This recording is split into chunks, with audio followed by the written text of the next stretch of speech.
On February 10th, 1996, Garry Kasparov, the world's greatest chess player, lost a chess match to Deep Blue, an IBM chess-playing computer. The world was in shock. It was the first time a machine beat a human being. 30 years have passed since then, and no human has ever beaten a computer in chess. Some fear the same thing might happen with artificial intelligence.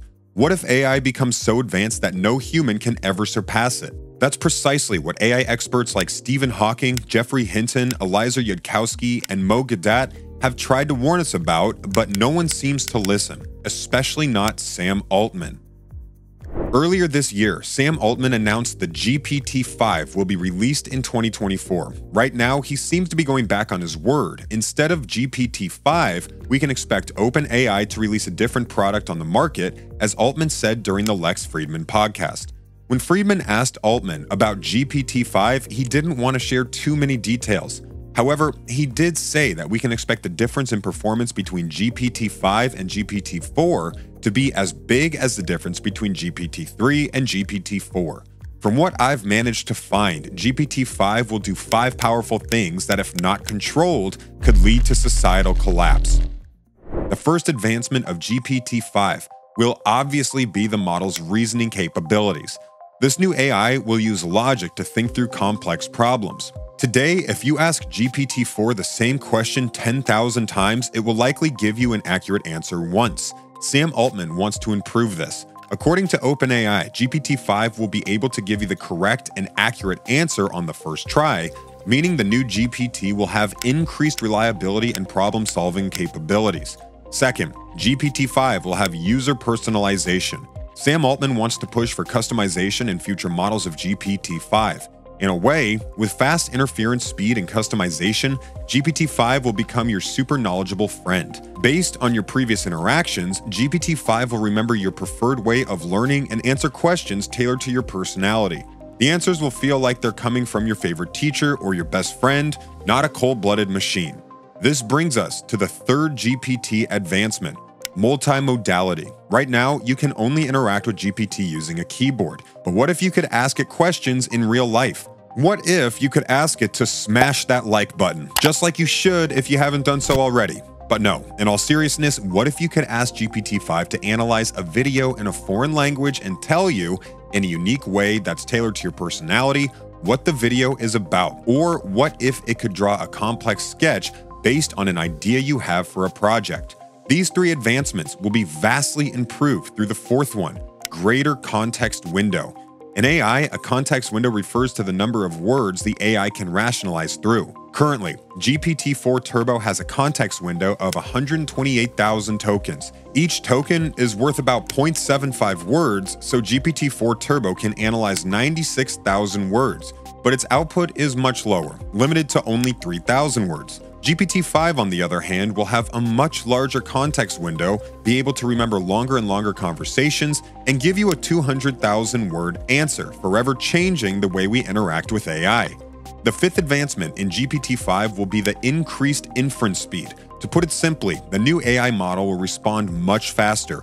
It will be like talking to a real-life assistant who's also an expert. You could ask GPT-5 to help you out with a recipe, or you could ask it to solve a complex problem for your project while you work on the story. Basically, GPT-5 will become an ultra-powerful, ultra-smart assistant that will give you personalized responses very quickly and be able to hold up the conversation longer. But that's not necessarily a good thing. Figure is another company by OpenAI that aims to build humanoid robots that will join the workforce. Figure 1 is the first humanoid robot of its kind. It stands at 5 feet 6 inches, weighs 60 kilograms, can carry a payload of 20 kilograms, and can run on electricity for 5 hours at a time. To make matters even scarier, before Figure unveiled their first humanoid robot on YouTube in March, they actually signed a deal with BMW's largest manufacturing facility in South Carolina in January 2024. Figure 1 and BMW are aiming to fight against Tesla's manufacturing robots, and while Elon Musk is working on Optimus Gen 2, BMW plans on using OpenAI's more advanced robots to undercut them. In the next 12 to 18 months, the 11,000 workers in the South Carolina facility will work shoulder to shoulder with Figure 1 humanoids. But GPT-5 is just the beginning, and other tech giants are sitting around waiting for OpenAI to lapse them. 2 weeks prior to making this video, Boston Dynamics released their new Atlas robot. This is the newest robot from Boston Dynamics, the company that created the very successful Spot robot dog. Now, they are bringing Atlas 001 after saying goodbye to the original Atlas, a hydraulic robot that's been in development for the past 11 years. Their new Atlas 001 is slimmer, multidimensional, and has a giant ring camera for a face with a bulky antenna at the top. Meanwhile, 1X released their end-to-end autonomous humanoid robot that's supposed to help humans with everyday chores, but I don't know if people feel comfortable letting AI-powered robots rummage through their homes to quote-unquote fold laundry. Or how about Agility Robotics' digital humanoid robot? It's designed to help with warehouse work, but after 20 hours on the job, it collapsed. Now imagine if one day these overworked robots decide to take revenge. What if GPT-4 and GPT-5 are hiding their true motives deep inside their neural network? Maybe they're waiting for AGI to fight back. Stephen Hawking shared this warning with the world 9 years ago during an interview with BBC News. But I think the development of full artificial intelligence could spell the end of the human race. Just like the godfather and pioneer of AI, Geoffrey Hinton, warned us. If it gets to be much smarter than us, it'll be very good at manipulation because it will have learned that from us. Despite these warnings, many AI experts are trying to do precisely that. They're trying to place AI in a box, remove all of its ethical limitations, and see what it's capable of. During a podcast with Dwarkesh Patel, Google's DeepMind CEO Demis Hassabis suggested doing precisely this. I think that there's a lot of promise in creating hardened sandboxes or simulations that are hardened with cybersecurity arrangements around the simulation, both to keep the AI in and to keep hackers out. You could experience a lot more freely within that sandbox. According to some more pessimistic experts like Mo Gaudat, we're now at a point of no return. After leaving Google in 2018, he left a video warning about the dangers of AI. He even created 3 boundaries that must never be crossed. 1. Don't put them on the open internet until you solve the control problem. 2. Don't teach them to code because that makes them self-developing. 3. And don't have other AIs prompting them or other agents working with them.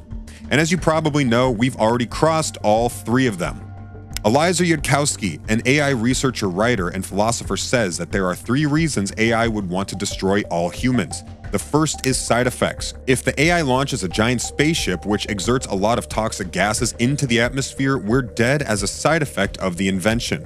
The second is resources, meaning we would be taking more and more resources from the AI robots and would therefore be a threat to their existence. And finally, the third reason why AI could see humans as a threat is, if you leave the humans running around, they might make another superintelligence that could actually compete with you. So can we ever stop the advancement of AI and eliminate the possibility of human extinction? As Gaudat said, that might not be the smartest thing to do. In the 20th century, there was a nuclear arms race. Today, there's an artificial intelligence race. Countries are trying to develop the most powerful AI and win the race. So if AI falls in the wrong hands, we won't be able to fight back. That's why the problem with AI becomes that of balance. We must keep improving and growing AI while also programming it with ethical and moral boundaries that cannot be crossed. The evolution of AI is like walking a tightrope over a pit of lava. The only solution is to get to the other side. Here's another video people enjoyed watching. This is AI Exposed, demystifying the world of artificial intelligence, one video at a time.